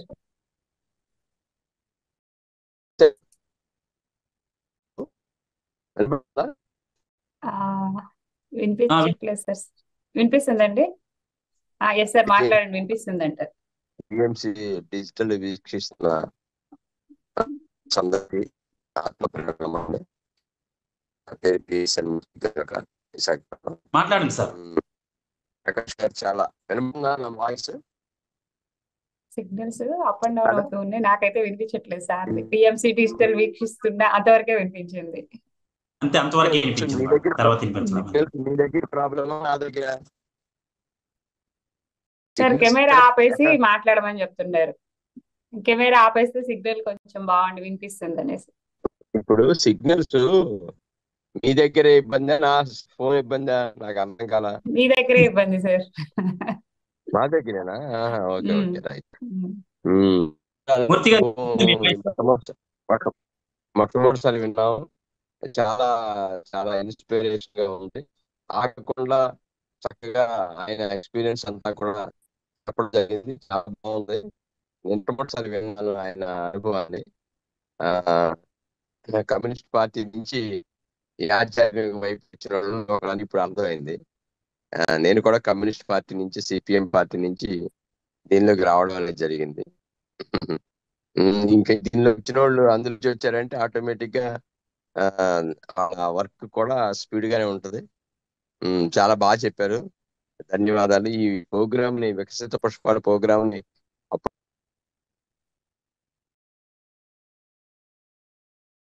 మళ్ళా వినిపించట్లేదు సార్. హలో, బ్రేక్ అయింది వాయిస్. అప్పుడప్పుడు చూస్తున్నారంట సార్. ఈ వికసిత పుష్పాల కార్యక్రమంలో ఎంతో మంది మాస్టర్స్ వస్తారు. ఇందాక ప్రకాష్ గారు చెప్పినట్లు ఇక్కడికి వచ్చిన ప్రతి మాస్టర్ కాదు, రాని వాళ్ళు చాలా మంది కూడా వికసిత పుష్పాలు అయి ఉన్నారు. సమయాభావం వల్ల ఒక్కొక్కరిని ఒక్కొక్క చిన్నగా తీసుకొని వస్తున్నాం. ప్రతి ఒక్క మాస్టర్ అనుభవాలు చెప్పాల్సిందే. పత్రి గారు 1,00,000 మంది అనుభవాలు అడిగారు. ఇప్పటికి దగ్గర దగ్గర 70,000-80,000 మంది సేకరించి పెట్టింది మన పిఎంసి. ఇంకా అది కూడా పూర్తి చేస్తాం. 1,00,000 మంది అడిగితే సార్కి మన గురు దక్షిణగా అడిగిన దానికన్నా ఇంకా ఒకటన్నా ఎక్కువ ఇచ్చుకోవాలి మన పిరమిడ్ మాస్టర్లు అంటే. కాబట్టి అందరి అనుభవాలు తీసుకుందాం. త్వరలోనే మూర్తి గారి అనుభవం కూడా తీసుకుంటాం. ఎర్ర జెండా అన్న నోటితోనే ఇప్పుడు ఎర్ర జెండా కాదు, అందరిలోని ఆ ఆనందాన్ని, ఆ ఎక్కడైతే ఏదైతే లేదు అన్న పదం లేకుండా అందరం చక్కగా ఆ అనుభవాలను తీసుకొని, లేమి అన్న పదం లేకుండా ప్రతి ఒక్కళ్ళు పరిపూర్ణులే, ఆ పరిపూర్ణత్వం కోసమే మనం ఈ ధ్యాన సాధన చేస్తున్నాము, ఈ ప్రచారాలు చేస్తున్నాము అని ఆ నోటితోనే చెప్తున్నారు మన పిరమిడ్ మాస్టర్లు అందరూ. అద్భుతం. ఈ రోజు మనకి ప్రకాష్ గారే నిలువెత్తు నిదర్శనం. అనారోగ్యం కానివ్వండి, ఆర్థిక అసమానతలు పోవటానికి కానివ్వండి, నాస్తికుడి నుంచి ఇటువైపు రావటానికి కానివ్వండి, ప్రతి ఒక్క పిరమిడ్ మాస్టర్ మనకి ఇక్కడ వచ్చి కొంతమంది మాత్రమే తెలుస్తున్నారు. మన యూట్యూబ్ ఛానల్స్ లో కానివ్వండి, మన పిఎంసిలో కానివ్వండి, ఏది చూసినప్పటికీ కనిపించని వారు, బయటికి రాని వారు చాలా మంది ఉన్నారు. వారందరి అనుభవాలన్నిటి నుంచి మనం తీసుకోవాలి. పత్రిజీ పిఎంసిలో ఇష్టమైన కార్యక్రమం ఏంటి అని అడిగితే పత్రిజీని నాకు అనుభవాలు వినటం ఇష్టం అని చెప్పారట. ఏ స్వర్ణామృతం చెప్తారు, ఏది ఇంకో ఏ షోనో చెప్తారో ఏమో అనేసి అందరు ఎదురు చూస్తున్నప్పుడు నాకు ధ్యానుల అనుభవాలు వినటం ఇష్టం అని చెప్పారట. మరి పత్రిజీయే ప్రతిరోజు అందరితో ఉండే సారే అనుభవాలు వినటం నాకు ఇష్టము అని చెప్పినప్పుడు మరి మనం ఎక్కడ ఉన్నాము, మనం ఎంతమంది అనుభవాలు వింటున్నాము? ఇక్కడ అనుభవాలు ఒక్కరికి వచ్చింది అంటే అది ఇంకొకరికి కూడా అదే అనుభవం వస్తుంది, రాకపోవచ్చు. కానీ ఆ అనుభవ జ్ఞానాన్ని తీసుకొని మన జీవితంలో పెట్టుకున్నప్పుడు ఆ అనుభవం మనకి వచ్చినా రాకపోయినా ఆ ఫలితం అయితే పొందుతాం కదా. అది మాస్టర్స్. థ్యాంక్ యూ ప్రకాష్ గారు. మనకి అందరికి ఇంత మహాభాగ్యాన్ని కలిగించినటువంటి మన అందరి గురువు, మన ప్రియతమ గురువు, జగద్గురు బ్రహ్మర్షి పితామహ పత్రిజీకి వేల వేల కృతజ్ఞతలు తెలుపుకుందాం. అందరూ ఈ జ్ఞానాన్ని అందరికి పంచవలసిందిగా విజ్ఞప్తి చేసుకుంటున్నాం. ప్రతి ఒక్క మాస్టర్ అనుభవం ప్రతి ఒక్కరు అందరికీ షేర్ చేద్దాం. Thank you masters. సర్వే జన సుఖినో భవంతు, సర్వ ప్రాణికోటి సుఖినో భవంతు.